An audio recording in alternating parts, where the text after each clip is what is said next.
Shalom Aleichem. Welcome to another Speak Up Amisrael event. We have a very, very special topic to talk on tonight. Unfortunately, not such a comfortable topic to talk about, but it is titled The Silent Holocaust. We're going to be having with us one of the rabbis of Yad L Achim.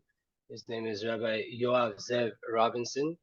Whoever doesn't know what Yad L Achim is, basically it is an organization that's taking care and worrying about Jews in all different situations, whether it comes to intermarriage or any other kind of topics that come to threaten the Jewish people physically or spiritually. And we're going to get deeper into that topic and get more of a background of what exactly it is that Yad L Achim does. I have a lot of different things to talk about. Whoever doesn't know, recently there was, even due to intermarriage and relationships between Jews and Arabs, some tragic things have happened recently in our community and in our nation. We're not going to get into too much details, but we're going to talk about similar events that have happened and how to prevent these things from happening. Some of the statistics maybe of what's going on in Am Yisrael when it comes to intermarriage and what we can do in order to prevent this. It's a pressing topic that we need to address, like everything else that we've been talking to. Some people feel uncomfortable doing it, but here we have with us Rabbi Robinson, Yoav Zeev Robinson, is joining us right now. Welcome, Rabbi. Thank you very much. Good evening. Thank you for having us, and thank you for joining and coming on this event to talk about this pressing topic. Let's just start with, first of all, who is Rabbi Yoav Zeev Robinson, and then maybe if you could explain what Yad L Achim is. Sure. So I'm born in Israel. I'm in my 40s, married, children, and I would say about 15 years ago, I became a Baal Tshuva and decided to dedicate my life helping others. And I've done that for many years in different organizations. Some of them were as a volunteer and some of them as part of the staff. I have my history in working with the IDF. I myself served as a soldier in the paratroopers, but I was volunteering to help strengthen our soldiers and connect them to their Jewish identity. I used to lead Shabbatonim with soldiers, with IDF soldiers. I volunteered in the prison system. Apparently, Jewish religious rehabilitation is much more successful than the regular rehabilitation for inmates. And so I got a chance for many years to do that as well. I volunteer in our search and rescue unit in Netanya. And I've been in Yad L Achim for the past 10 years, doing counter-missionary work, also giving counseling on intermarriage and assimilation, and helping also mentor young Jewish young adults, teenagers and young adults that have a Jewish mother and an Arab father, helping strengthen their Jewish identity. And in a nutshell, I can tell you Yad L Achim is an organization that's been around for almost, I would say, 74 years already. It started in the 1950s. And basically, the organization works doing counter-missionary work, like I said before, intermarriage, assimilation, also education, preventative as well. And we have a small project reconnecting to the descendants of Jews, survivors of the Holocaust, who were not informed of their Judaism. So we find them and let them know if they're alive or their descendants that they're Jewish. There's so many different fronts that Yad L Achim takes care of, and that they're involved in when it comes to, like I said, helping Am Yisrael succeed spiritually and also physically. What motivated you to get involved with all of these different practices? So like I said before, when I did my tshuva, I felt a huge calling to helping others, and wherever I found a place that needed my help and my support, I went and did that. And about 10 years ago, there was an opening in Yad L Achim And with my knowledge of the religions from the university when I studied in America, it kind of fit perfectly together, being able to help them on doing counseling on, I would say, like a social worker on one hand, but on the other hand, also with all the religious theological knowledge of Christianity, Islam, and other religions. It's a blessing to have someone like you in Amisrael that is so invested in helping out spiritually and physically to make sure that these things are being done, or someone is paying attention to these pain points that we have inside our nation. Unfortunately, there's many different fronts. Usually, in the past Speak Up events, we've been speaking specifically about the Christian missionaries that have been coming to Israel, especially now when we are at a war and we're on face value weak and vulnerable and kind of in need of help. But I think this topic of what I know of Yad L'Achim in Eretz Yisrael, the most of, which is intermarriage. I think that's a topic that I would like to focus on a little bit more in this session, is to talk about the reality of the intermarriage rate globally for Jews, the assimilation rate, what we call itbolelut in Hebrew, right? Intermarrying, and also specifically in the land of Israel, where it's I don't even know where to begin, but I know you have way more numbers for me. So if maybe you could just give us an introduction of what is the reality right now for intermarriage rates globally, if you could start with that, and then focus a little bit more on the Eretz Yisrael. Okay, so like you said, yeah, intermarriage and assimilation we're in a terrible crisis regarding that. In the world, it's around between 60 to 70% on average of intermarriage. Some countries it goes down to 20%, like in Mexico, because they have a very strong Sephardic community that also doesn't allow gerim, converts. So that kind of that stops the young men and women there, the Jews, to look outside for non-Jews that maybe they can convert them. But in general, it's between 60 to 70%. In America, it's about 60%. The statistics say that about every year, about 100,000 Jews assimilate. So in 20 years, we're talking about 2 million Jews just in America that we call them like they've disappeared, basically. Because even though they're still alive, Baruch Hashem, but the fact that they're married to a non-Jew, and if they're a man, their children are not Jewish, and if they're a woman, their children are Jewish, but the chances of them marrying a Jew goes down to 10%, and the grandchildren to 2%.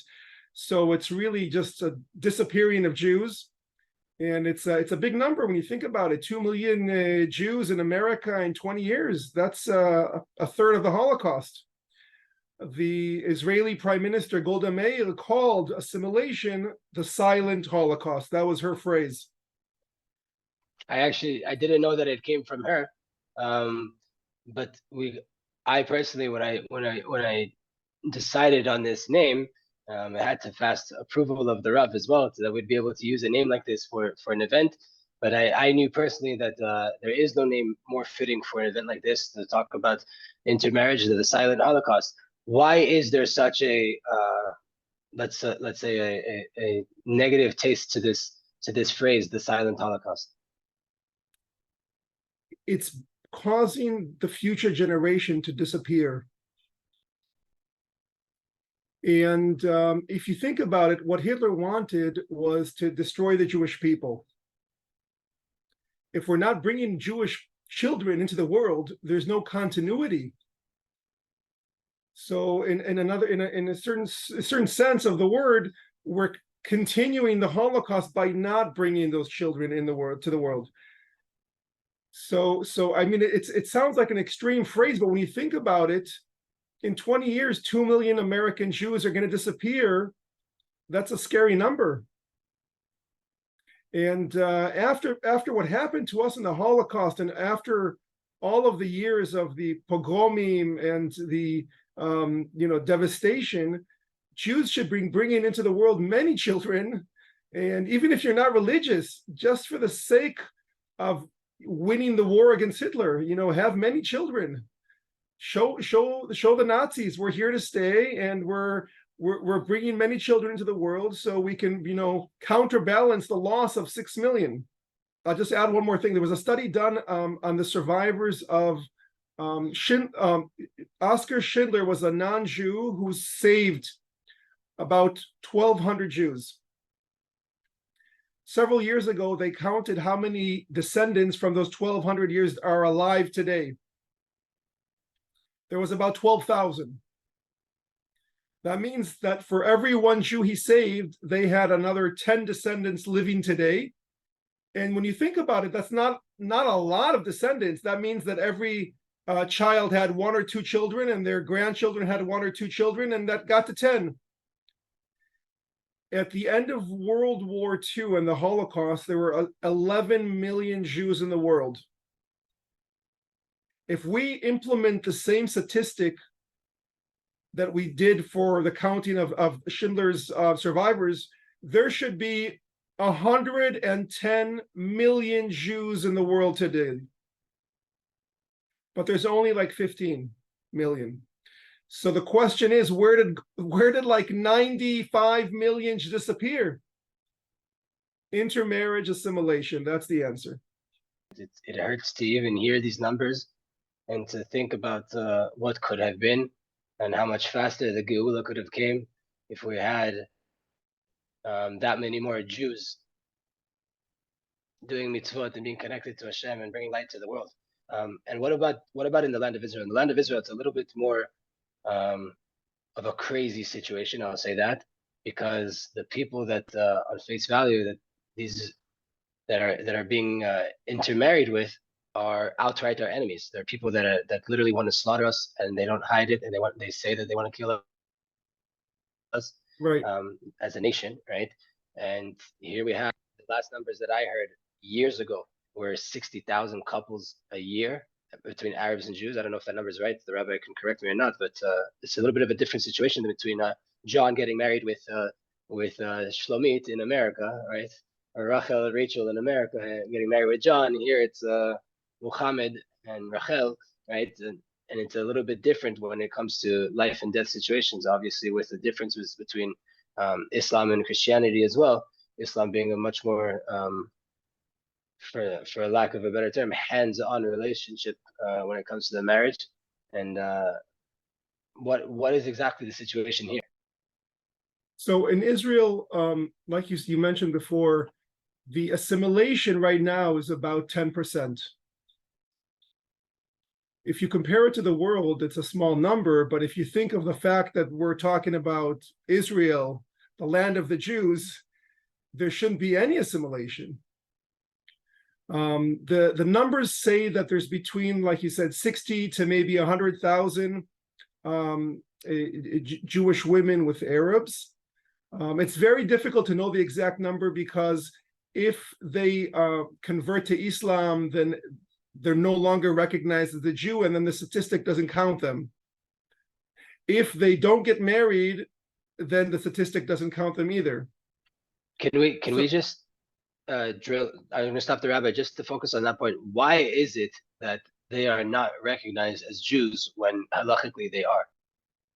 Okay, so because Israel is also a state that is run by laws or civil laws, so you could be halachically considered a Jew, but then you could, in terms of the state and the bureaucracy, you could be registered as a Muslim. And when a family like this has a child, so when a Jewish woman who has not converted and a Muslim man have a child, when they come to the internal ministries, Misrad Apnim, to register the child, they're asked by the person on the desk, do you want to register your child as a Muslim or as a Jew? Because according to Islam, it goes by the father. And according to Judaism, it goes by the mother. So now you have the option. I would say 99.9% of the time, the father forces the mother to register the child as a Muslim, even though the child is halachically Jewish. Very unfortunate situation, but where does Yad L'Achim come into this picture of the Israeli situation? So Yad L'Achim started about 30 years ago to help rescue Jewish women from these Arab-Muslim relationships. And basically what we offer is that we have a 24-hour, 7 days a week hotline that any woman can call to ask for help. We get on average about 10 calls a day. That some of those calls are from parents, siblings, neighbors, colleagues at work that want to inform us that this woman is in this relationship and they have a feeling that this relationship is not a healthy relationship. I would say that more than 90% of the women we help are in a very abusive, physically abusive relationship. So it makes it very difficult. And so Yad L'Achim, basically, we give them all the support they need. It starts off with a meeting with a social worker and preparing the woman to start basically a new life. She could be married with children. She could be single, meaning not married, but, in a relationship. Or she could be just, already in an older age where she's already divorced from her first husband and this is her second husband.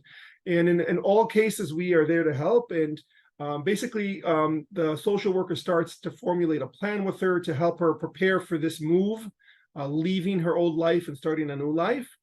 And we have a security team that performs the extraction if needed, if it's in a dangerous area, whether it's a mixed city like Lod or Ramle or Haifa or Yerushalayim, or whether it's an Arab village in Israel, or if it's an Arab village, over the Green Line. It's still Israel, but it's a more dangerous area. We're talking about like Jenin, Ramallah, Shechem, Hebron, very, very dangerous places. Our security team, these guys are military, fluent in Arabic. They know how to dress and, appear Muslim, and they can go and extract her with her children. She can only take a backpack with her when she leaves. So just imagine yourself, you need to leave your home and never come back again. What do you take? You got a backpack to fill. What do you take with you? That's the choices she has to make. Once she's out, we help her with a safe house. So we have an apartment or a unit that is for her in a secure location.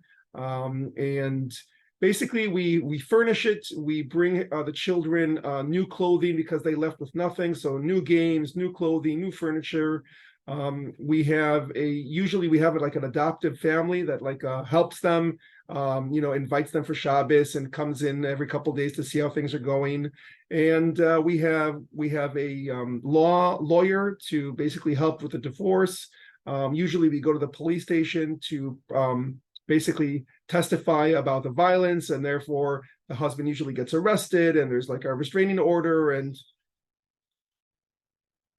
yes, I would say about 95% of the time there's physical violence. Some of it is terrible physical violence, things you can't even imagine, stabbing his wife, breaking her jaw, breaking limbs, tying women to trees.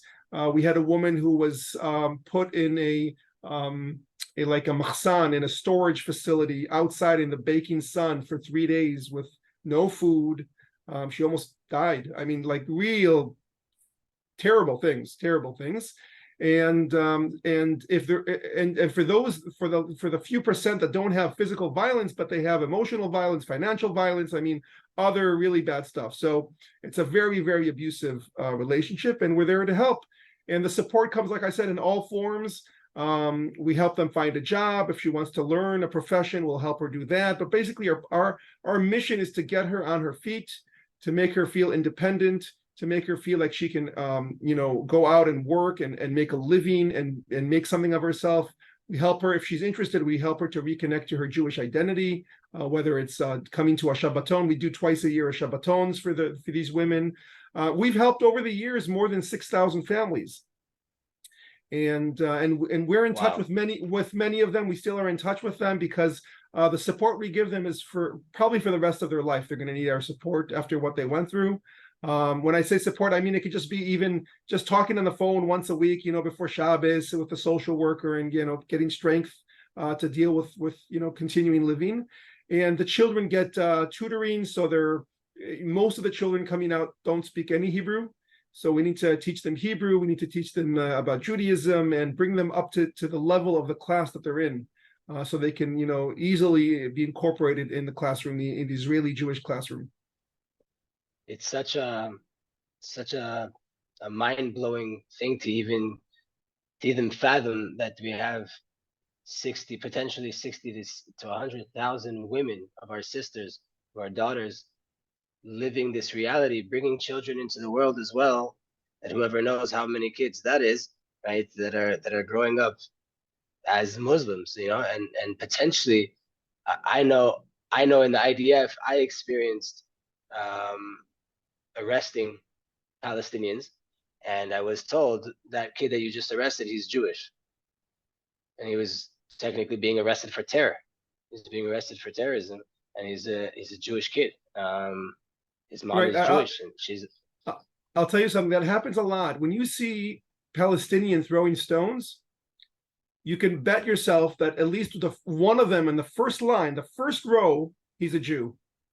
And the reason why he's doing that is because even though his mother converted to Islam and he was born as a Muslim, his classmates always make fun of him because he's the son of the Jew.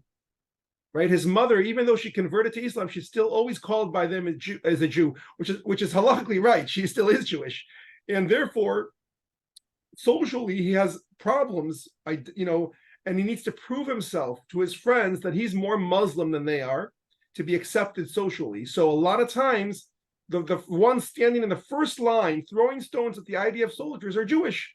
So it's so sad to see. On one hand, you have a Palestinian who's actually halachically Jewish, throwing stones at an IDF soldier who's Jewish, who's maybe shooting back, trying to protect himself. And this is what assimilation and intermarriage could bring us. That's the clash of two sides when both sides are Jewish.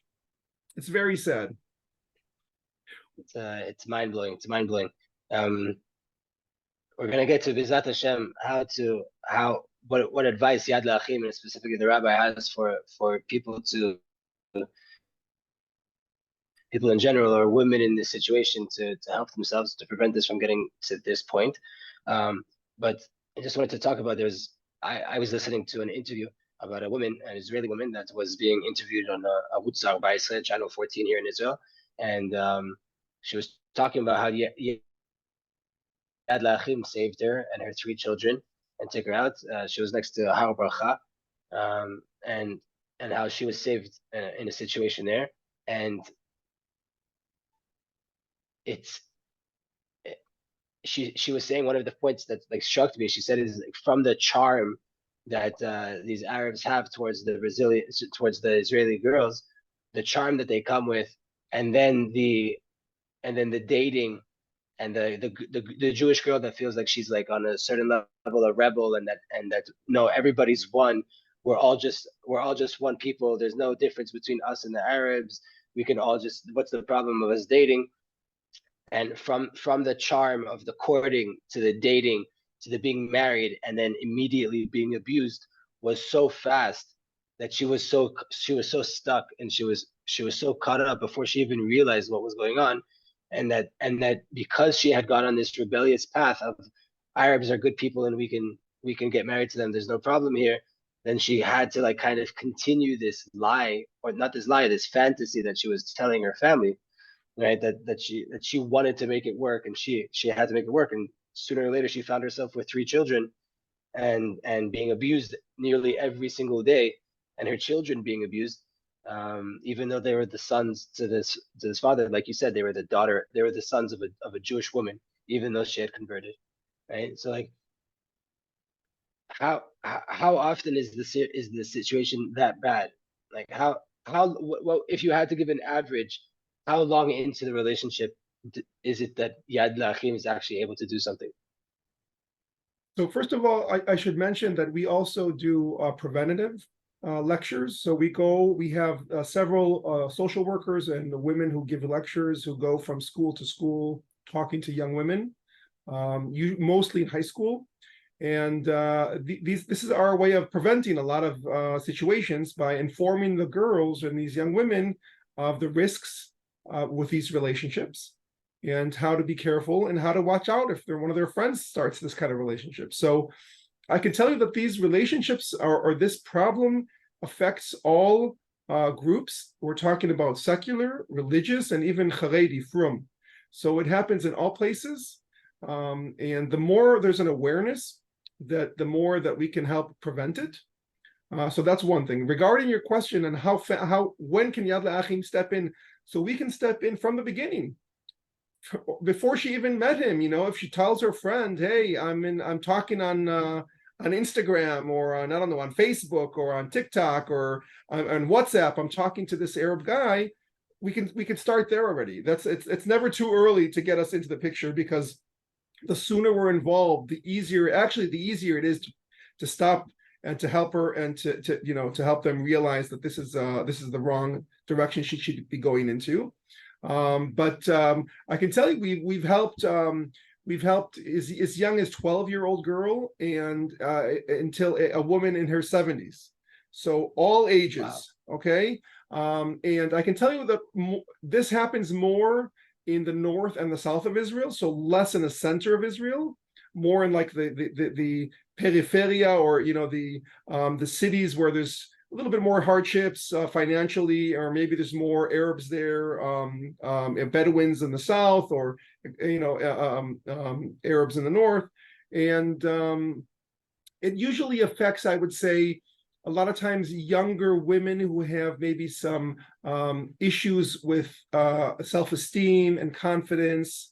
Maybe they have some issues with their father. Maybe the father wasn't around. Maybe the father was abusive. It could be maybe the home has some financial issues, and this Arab is offering to pay and buy and take her out and show her a good time, and she's not used to that.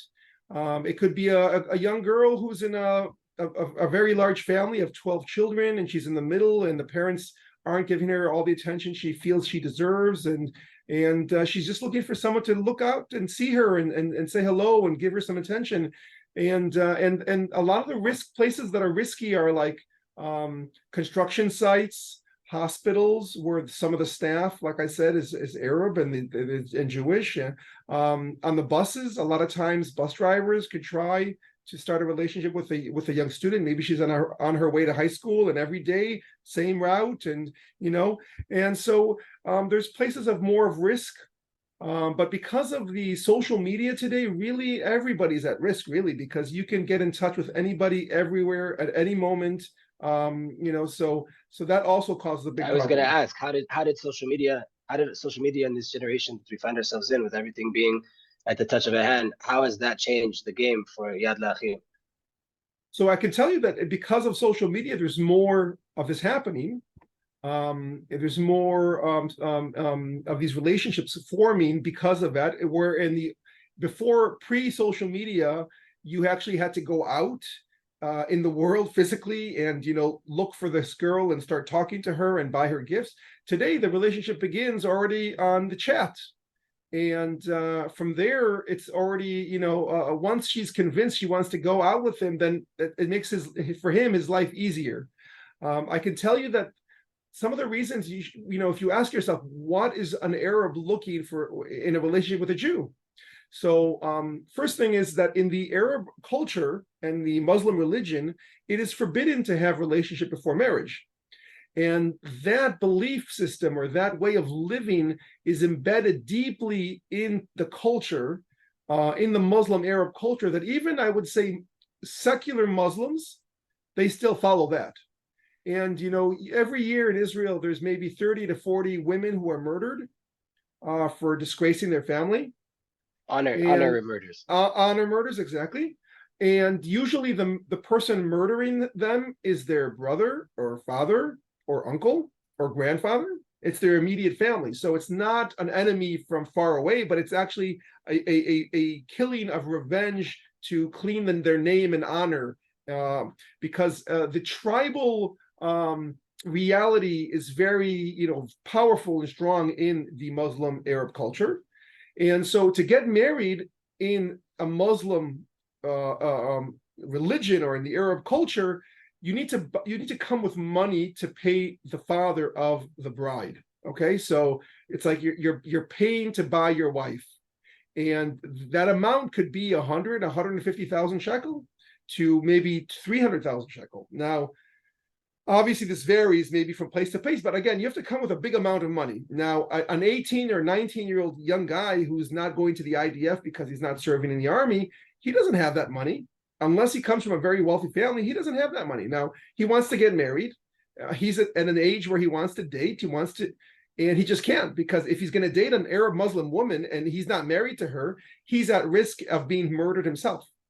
And she's at risk of being murdered. So that's off limits. So to be able to save that amount of money, he needs to work for several years until he's able to save 150,000 shekels to be able to look for a bride.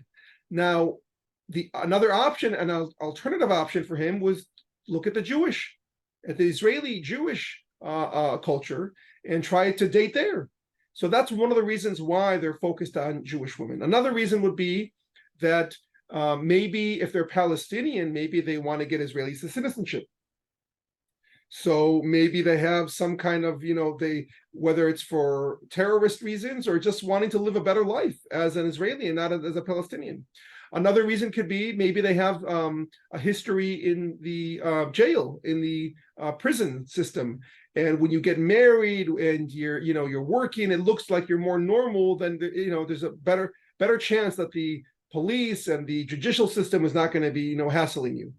Another reason is for ideological reasons, like bombs, stones, and knives are not doing the work. Baruch Hashem, Jews are continuing, and we're still here. So for them to do like a mega a terror attack is to marry a Jewish woman, because it affects her parents, her siblings, her friends, her family, her neighbors.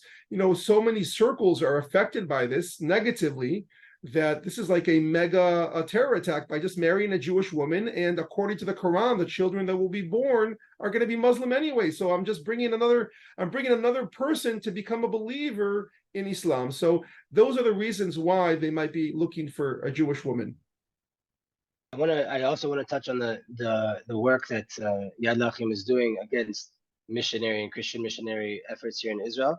But just to finish up, you've kind of clarified who are the common victims and what are the dangers that they're getting themselves into, and how much of a mass effect it has on the nation, but specifically on these individuals' families, the parents, the siblings, and the extended family and the community. But what message would you have for a Jew, no matter where they are in the world, but specifically those here in Israel that are in a relationship with someone who's not Jewish and is potentially going to continue with that? So I have a lot to say on the subject. We could do a whole Instagram live just on that. But if I had to sum it up, maybe I would say we're all looking for our soulmate.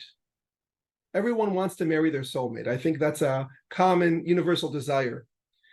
When you stand under the chuppah, a Jewish wedding, the rabbi who's saying the brachas, the blessings, two of those blessings end with the ending Yotzer Ha'adam, creator of man. If you ask yourself, why are we saying this bracha, this blessing now, when the person's in their 20s, 30s, or even 40s? We should have said this when the child was born in the hospital, the first crying of the baby came out, the father should have said, right, Baruch atah Hashem Elokeinu melech haolam, Yotzer Ha'adam, creator of man. And the reason why we say this now at the wedding is because every person is only half a soul. And the soul, when it was in heaven, before it descended into the world, it was complete, and it had within it masculine and feminine. So male and female, like Adam and Eve were created male and female together. If you really look into the text in Genesis, you see that it's written there, they created them as one, and then later on he separated them. So the soul is the same way. Now, when it comes into the world, God splits the soul into two, puts the feminine aspect of the soul in a female body and the masculine aspect of the soul in a masculine body. And then it could take 20, 30, 40 years until they meet each other and decide to get married. If you truly want your soulmate, The only way to get your soulmate is to marry someone of the same faith. So if you're going out and looking for other religions, other faiths, it could be a person that if he seems very nice and very happy, but you'll never fulfill the full potential you have of this relationship if it's not someone that could be potentially your other half. And your other half can only be someone of the same faith. So really, when you think about it, when there's intermarriage, there's 4 people that are affected by this. 4 people are hurt. The Jewish woman who's not marrying her Jewish man, her soulmate, because she's in a relationship with a Muslim. So that's already 2. And then the Muslim who's not marrying his soulmate, which is another Muslim woman.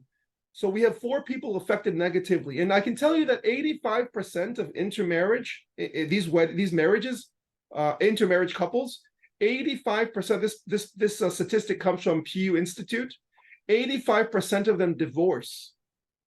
So if you marry a non-Jew, you have only 15% chance of surviving this marriage, till the end. And when I looked into the secret of those 15%, what do those have that the other 85 don't? Those 15% usually are couples that don't have children together, meaning that they were already married with a Jew, got divorced, had children, got divorced, and now this is like their second wedding, and they have no children together. So there's not a lot to fight about. A lot of the problems and issues come about how do you raise the children, what religion do you raise them, what holidays to celebrate. And this, by the way, this causes a lot of problems to the child. A lot of children who are born in intermarried homes have identity issues of who they are and what they're striving to become. Say even more so when it's a Muslim and a Jew, because then for like we said earlier, according to them it goes by the father and you're a Muslim no matter what.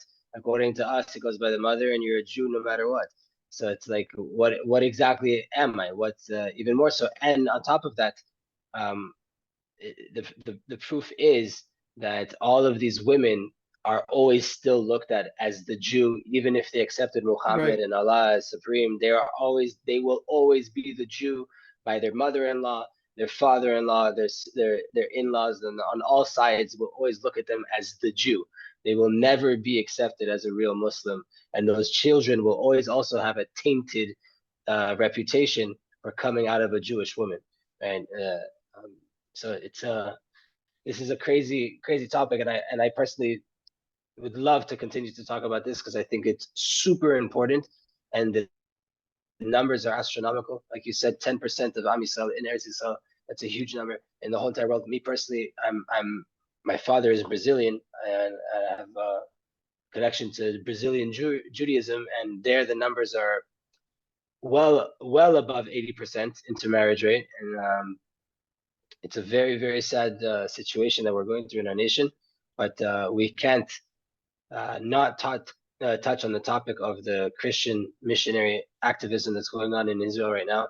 We've had a few talks about this, but Yad L Achim is a special organization that I know is involved. If you could just explain what are the efforts in Yad L Achim when it comes to the Christian missionary activism and activities that we see in the land of Israel right now. Because of the war going on now, there's a lot of there's more activity of the missionaries taking advantage of the situation, of the fact that Jews are very worried, stressed out, and in the middle of a war. So it's so missionaries are taking advantage of that. They're working more hours on the internet, on social media. They're walking on the streets. You can see them passing out flyers, trying to recruit new believers. And I can tell you, Yad L Achim has been doing this for many, many years. Even already in the 1950s, there were already then missionaries from America. And right after the establishment of the state, that for many Protestant Christians, this was like a new time where all of a sudden the Jews are coming back to the state to Israel. They're establishing a state, and therefore many missionaries came here in the 50s and the 60s to try to bring Jews into Christianity. Since the internet, a lot of the work has been moved there. So you could, like in the old days, we would stand outside of churches, especially what's called Messianic Jews, if you've heard the term before, which is basically just a washed up word for evangelical Christians. And so in the past, we used to stand outside of these churches, handing out flyers, explaining to people where they're going. This is Christianity. Today, people are learning things on the internet. They can become believers, and they haven't even stepped a foot in a church. And and they're already in a believer, and they're ready to be baptized. So it's a different kind of battle now, I would say. But we have many things we're doing to counter this. Whether it's videos on the internet, on YouTube, whether it's magazines that we're putting together. We have lectures to bring more of the, basically to be awareness, a lot of awareness to Jews on the situation. We do counseling, we meet people, and Baruch Hashem, we have many successful stories as well. I can tell you that in the past year, I've seen several Christian missionary organizations claim that they're losing believers, that there's actually a decline, which Baruch Hashem is good news. Thank God. I think some of it has to do with the work we're doing and other organizations are doing. There's in Israel, in the last 2 years, there was a big problem, not problem, but one of the biggest missionary on the internet basically was kicked out, and he was caught. He was caught with as an adulterer with a woman who was working with him, and he was kicked out of the community. And he claimed, and he basically opened his mouth and said, "Listen, Messianic Judaism is a cult." He said that, and he wrote a book about that, or he's in the midst of writing a book about the fact. And today he no longer claims that he's a Messianic Jew, but he calls himself a Jewish Christian.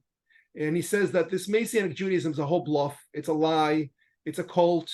It's a disguise. It's Christianity in disguise. And so that caused a lot of problems. Many people who followed him on the internet, he basically was the lead presenter for an organization, or I would say a YouTube channel called iGod, which was very big and popular. On YouTube, every time I go into YouTube, I see their commercials. I go to watch a shiur Torah, literally a class in Torah from a Haredi rabbi, and the advert that's leading up to his class is from iGod. Right, so they know how to use the YouTube to target their audiences, key search words, etc. And so basically, the number one presenter for the past 7 or 8 years of Messianic Judaism in Israel, he basically was kicked out, and he lost his job, and he lost his faith in Messianic Judaism, and that caused a lot of waves in this community. And that also helped bring people to ask themselves, what is this? Is this really Judaism, or is this, Christianity hiding under, Jewish identity? And so we've met many, I can tell you, believers, and many of them that over time, it's a process. A person doesn't leave his faith in one day, but it's a process that at the end, many people have left, and some of them have decided to become secular, and some of them decided they wanted to, to get to know the real Judaism and the Torah and Hashem. And I can tell you, I've also had the merit to helping bring many to yeshivas. I mean, so some people, threw the cross out and took a black kippah and went to yeshiva, and today they're studying in Kollel, Shulchan Aruch. So it's unbelievable the stuff that's going on. And but I can tell you that what's important for the community is to have awareness that they're deceiving, they're lying about their identity, their claims are all false. And they're mostly looking for the weak. I mean, I can tell you when missionaries are looking to recruit new believers, they're looking like basically looking for the weakest person available to try to influence. Whether it's in the army, they have the missionaries have a organization that teaches them how to do missionary work in the IDF. And they tell them, they teach them there, when you're in your pluga, when you're in your battalion or your platoon, look for the guy or the girl who has no friends, who's maybe has some social or financial issues, or that they seem depressed, or maybe they went through some kind of trauma, and to go speak to them, spread the message of Yoshke to them, because they're going to be, it's going to be easier to convince them to bring them into the religion. And taking advantage of people when they're weak is the worst. It's the worst. You can't. There's nothing worse than that. So that's what they're doing. So we spread out the message, bringing awareness to people, and also answering questions. A lot of times people have questions. They see a video on the internet that the missionaries are putting up there, and they have all sorts of ways of advertising it, right? The forbidden chapter, or all sorts of stuff like that. And we're here, YadLAchim is here to answer your questions. Yeah, you want to talk about Isaiah 53, you want to talk about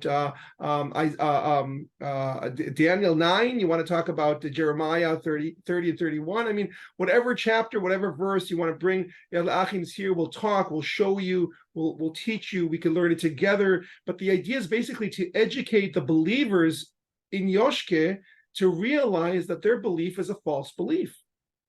Okay, and that they were misled all this time, and they were taken advantage of, and that's what we're doing. That's what we're here to. So we're not blaming them, but we're kind of helping them, reveal the true light, the emes, the truth, so they can take their first steps in leaving their Christian belief and coming closer to Judaism.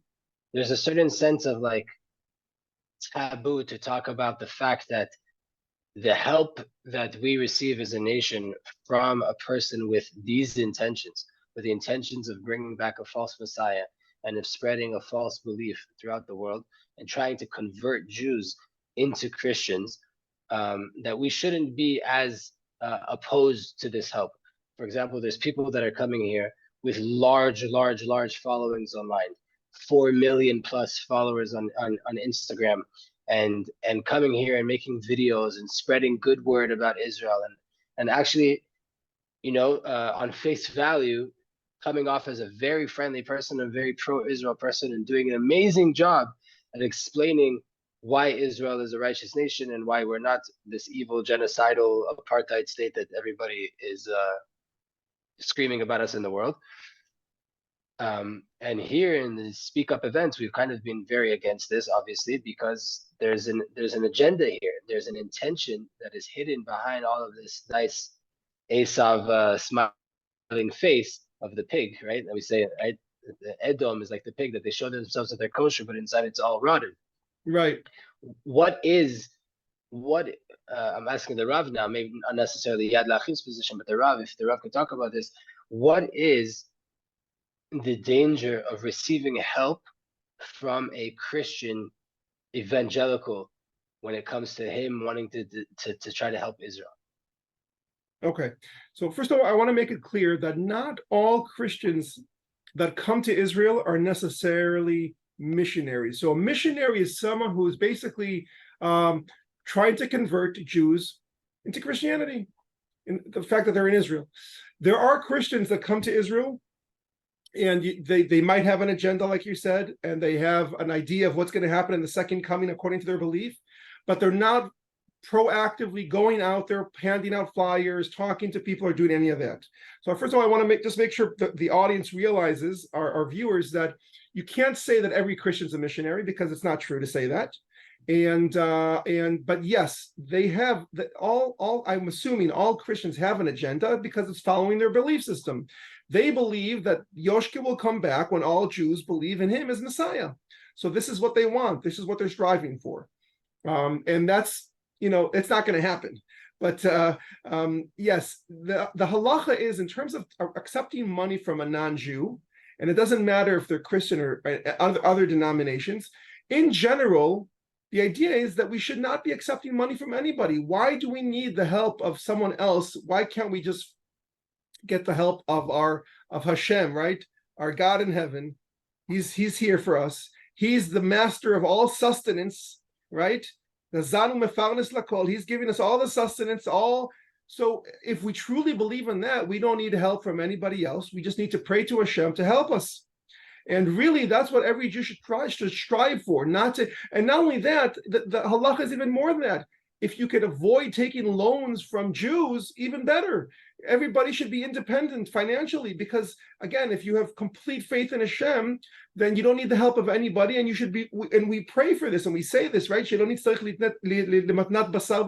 we should not need the gift or the help from a physical person, right? We should only have the help from Hashem. So that should be something we should all strive for. Now, the halacha says that if a non-Jew wants to give money, let's say a non-Jew wants to donate money to build a shul, they don't have any Christian motivation. They're an atheist. They're atheist, and they believe in the Jewish people, and they want to give money to the Jewish people to build a Jewish shul with no strings attached. Even then, really, it shouldn't be done. And if you want to do it, nobody should know about it. Only the gabbai and the rabbi, and that's it. It should not be talked about. But again, because it's almost like it's putting Hashem, not in as a priority, or as the all powerful creator, and all of a sudden we need the help from someone else. Now, if they have an agenda, if they want to convert us into Christianity, that's even worse. So really, the best thing is not to have to take their help. Now, yes, there are many Christians that are trying to speak positively about Jews, because there are on our side. If you look at the world, right, it's kind of split into two, right? So there's like the Jews and the Christians are on a certain degree on one side, because we're trying to fight, against evil, and there's the other side, which is like the anti-Semitic, hating us, against us. Mentioning all the extreme Muslim jihadists who want to completely destroy us, like Hitler did. So they're on our side, but it's that the side that they're on with us, on one hand, it looks like they're helping us, but on the other hand, because of the agenda to try to bring us into Christianity, it could be mistaken, and that mistake could, we could be losing the spiritual battle here by, joining hands with them. Focusing on the physical one. Right. The physical battle overweighs the spiritual battle. Right. So what I'm trying to say is this: if they want to say good stuff about us, that's good. The more support we get from people around the world, it's good, because there's so much hatred towards Israel and towards the Jewish people. But on the other hand, we need to remember, right? We can't put our faith in man, only in Hashem, only in Hashem. And that should be in our thoughts, and that's how we should be talking and living our life. We only put our faith in Hashem, because one day we could be very much disappointed by men, by people. So if they want to help, that's nice. Better not to take their money. Better only take money from what we earn and from what we get from Hashem. And if someone needs a poor person needs a small donation to buy food, then don't talk about it. Then don't tell anybody about it. Keep it a secret, because it's Chilul Hashem when everybody knows that you're being supported by Christians. Better not to be supported. Better to be supported by Jews. Better even than that, don't be supported by anybody. Only by Hashem, right? That's the ultimate thing. So that's kind of like, in a nutshell, that's what I would say. And yes, we, if a tourist wants to come tour Israel, a Christian tourist, that's fine. They can come here. They can spend money on restaurants and hotels, but don't talk to us about Yoshke. Don't tell us about a Messiah. We don't want to hear that. You can come and tour, but you can't come and try to do missionary work and try to convince people to join your belief. We haven't done it for 2,000 years, and we're not doing it. We have our belief in the true God, Hashem, and we're still waiting for the Mashiach to come. He hasn't come yet. To all those that claim that he's come, well, if he's come, then why does the world look the way it is, right? I mean that's the easiest proof that he hasn't come. 100%. Just looking at the world itself. I just bought today the Mishneh Torah of the Rambam, a new set that I saw and I had to get. A nice new set there, and all the halachot of the melachim and the milchamot, and yes, what's happening. Chapter 11 and chapter 12 in Ilchot Milchamot, right? It's essential to learn these things. We're going to run out of time soon, so I just wanted to to wrap up with this, first of all, saying thank you again for your time and for your expertise in these topics. And this following summarizing and wrap-up question, if we could break it up into two, because we spoke about two topics, I would like if the Rav could please pay attention to these two topics. For the people that are listening to this now and those that are going to be listening to it in the future once it's posted online, to YouTube and to Instagram, everywhere else that we've been posting these things, and I highly recommend people go back and listen to the previous conversations that we've had with other people and other rabbis and other people on this topic. Some holy women that have spoken on this topic, Rabbi Gabriel Sanders as well, who spoke about this topic.